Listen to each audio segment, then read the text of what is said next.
Qu'est-ce qui nous attend sur la scène internationale en 2023? Très vaste et très complexe question à laquelle nous allons essayer de répondre avec vous. Pascal Boniface, bonjour. Bonjour. Merci de venir sur notre plateau. Vous êtes géopolitologue, auteur de plusieurs dizaines d'ouvrages sur l'état du monde, fondateur et directeur de l'Institut des relations internationales et stratégiques. Vos derniers livres, donc vous en avez deux.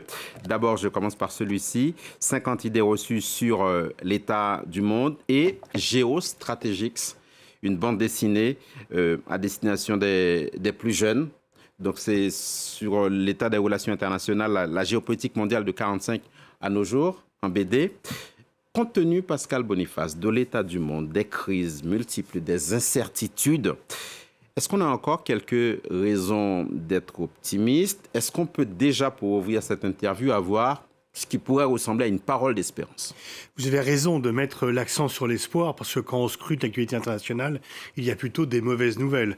Les gens qui font mon métier sont plutôt porteurs de mauvaises nouvelles que de messages d'espoir. Mais si on essaie quand même de dire rien, tout n'est pas perdu, on peut quand même penser à des choses positives. La première, ça serait l'intronisation de Lula comme président du Brésil. Il met fin à la parenthèse Bolsonaro pour l'Amazone, pour le Brésil, pour le multilatéralisme. C'est une bonne nouvelle. La trêve aussi, ou peut-être pas encore à la paix, en Éthiopie, entre l'armée éthiopienne et les forces tigréennes, il y a quand même des centaines de milliers de morts. Et donc cette paix, que l'on sait fragile, est une bonne nouvelle.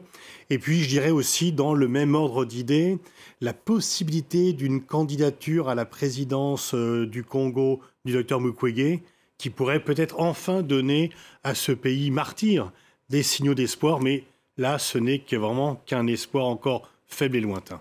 Parce qu'entre-temps, Pascal Boniface, le monde reste tel qu'il est, c'est-à-dire assez sombre. On commence par le conflit qui nous préoccupe en ce moment, la guerre en Ukraine. Vous avez entendu évidemment l'histoire de l'annonce de la trêve de 36 heures de Vladimir Poutine. Emmanuel Macron, cette semaine, a annoncé la livraison de blindés à l'Ukraine. Jusqu'à la victoire, a-t-il dit dans un tweet. Le mot victoire est repris et par Volodymyr Zelensky et par Vladimir Poutine. De quelle victoire est-ce qu'on parle? Militaire, stratégique? Alors c'est bien sûr une victoire militaire parce que pour l'instant il n'y a pas de négociation, il n'y a pas de possibilité de paix par la négociation entre les deux.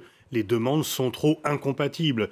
Poutine veut négocier mais en gardant tous les territoires qu'il a conquis depuis le 24 février et Zelensky, si Poutine lui rend tous les territoires gagnés depuis 2014, y compris la Crimée. Donc c'est vraiment pas cela. Et effectivement derrière l'unanimité de dire on va aider du côté occidental, on va aider l'Ukraine jusqu'à la victoire, il y a quand même une ambiguïté. Est-ce que ce jusqu'à la victoire est reconquérir les terrains perdus depuis le 24 février 2022 ou, et ça c'est un peu la position américaine, française, allemande, mais sans le dire officiellement, parce qu'officiellement ça sera aux Ukrainiens de décider, mais on sait que la position ukrainienne, c'est dire non, on veut aussi revenir sur ce qui a été perdu en 2014, donc la Crimée, et là bien sûr c'est quelque chose de beaucoup plus compliqué. Qu'est-ce qui, au vu de ce que nous savons aujourd'hui, Pascal Boniface, pourrait faire basculer cette guerre de façon irrémédiable dans un sens ou dans l'autre? En fait, malheureusement, ce sont les armes qui vont parler, parce qu'une fois encore, la voie de la négociation n'est pas là. À terme, on peut penser que le rapport de force est favorable à l'Ukraine. Elle a moins d'habitants, donc moins de soldats, mais ils sont plus déterminés, ils sont plus volontaires, ils sont mieux encadrés. Et puis, il y a surtout l'aide massive américaine et européenne derrière, qui, pour l'instant, n'est pas remis en cause. Il n'y a pas encore une fatigue des opinions à aider l'Ukraine. Et les possibilités industrielles de la Russie sont nécessairement plus faibles. L'aide de la France, on y revient. Quel est le poids actuel de la France dans la crise ukrainienne? Certes, on sait, on voit que Paris a fait preuve d'un grand activisme, mais la première visite de Volodymyr Zelensky à l'étranger a été pour Joe Biden.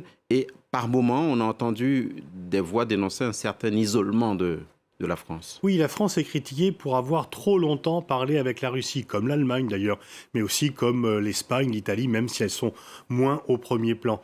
Je pense que la position française, qui est une position traditionnelle, on ne peut pas ignorer la Russie, était juste. La France a condamné et l'agression et les crimes de guerre de la Russie, mais dans certains pays, notamment en Ukraine, mais également en Pologne, dans les pays baltes, on lui reproche de vouloir éviter une humiliation, non pas de Poutine, mais de la Russie.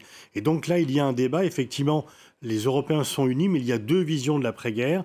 Pour certains, il faudra une Russie complètement défaite, et même sans Poutine, il faudra diminuer le poids de la Russie sur la scène mondiale pour qu'on ait la paix. D'autres pensent, la France, l'Allemagne, mais ils n'ont pas le vent en poupe pour l'instant, qu'il y aura un après-Poutine et que la Russie restera un acteur incontournable des relations internationales. On va changer de sujet, Pascal Boniface, si vous le voulez bien. On va parler de la pandémie de Covid-19, on va parler de la Chine. Le monde croyait en avoir quasi fini avec cette pandémie. Et voilà qu'en Chine, le pays se recontamine massivement. La politique zéro Covid a été un fiasco. Est-ce qu'à votre avis, Pékin en a pris la mesure? Oui, parce qu'ils ont changé totalement de cap. C'est vraiment un virage à 180 degrés. Et d'ailleurs, on voit que même un régime autoritaire comme celui de la Chine, et qui est sérieusement autoritaire, doit quand même tenir compte des mouvements de population. Il y avait une telle force de protestation des Chinois contre les restrictions à leur liberté élémentaire d'aller et venir ou même de consommer, qu'ils ont été obligés finalement de lâcher la bride et de passer d'une politique zéro Covid à une politique contaminez-vous et on verra ce qui se passe. Parce qu'entre-temps, la Chine aussi a dénoncé, s'agissant des tests qui sont réclamés, que ce soit par les États-Unis, le Canada, l'Europe, etc., des manipulations, des pratiques susceptibles, a même dit la Chine, de développer, de déclencher des contre-mesures. Est-ce que c'est une posture? Oui, c'est une posture pour l'opinion publique chinoise. Les Chinois disent on ne va rien nous imposer de l'étranger, c'est nous qui décidons. Mais en même temps, pendant 3 ans, ils ont eux-mêmes fermé leurs frontières. Non seulement aux citoyens étrangers, mais aux citoyens chinois. Donc ils sont mal placés pour critiquer des mesures prises par d'autres gouvernements qu'ils ont prises eux-mêmes de façon bien plus sévère et bien plus dramatique. Pour les Français, il n'était pas question d'être testé en arrivant en Chine, il était interdit d'aller en Chine et les quelques-uns qui pouvaient y aller devaient rester 15 jours isolés. Donc c'était quand même pas la même chose. Puisque nous sommes en Chine, je vous propose qu'on y reste, Pascal Boniface. Plusieurs questions à se poser. On va essayer d'être cash, comme on dit dans notre jargon. Est-ce que la Chine va envahir Taïwan, la reconquérir par la force? Xi Jinping ne s'en est pas vraiment caché. C'est une menace qui pèse parce qu'on sait que le but ultime du Parti communiste chinois, c'est la réunification. Et pour le Parti communiste chinois, Taïwan, c'est la Chine, ce n'est pas Taïwan. C'est une province qui doit être rattachée et la révolution sera achevée lorsque Taïwan reviendra à la Chine continentale. Alors bien sûr, on peut faire une comparaison Russie-Chine, Ukraine-Taïwan et se dire qu'est-ce qui va se passer. Il y a quand même des différences. La première, c'est que Taïwan est une île et qu'il est plus difficile d'envahir une île que le territoire du voisin. Parce que quand vous envoyez vos troupes par bateau, elles sont fragiles. La seconde, c'est qu'il y a un engagement américain de défendre Taïwan, alors qu'il y avait une sorte d'engagement américain à ne pas défendre l'Ukraine, même si l'aide est venue indirecte par la suite.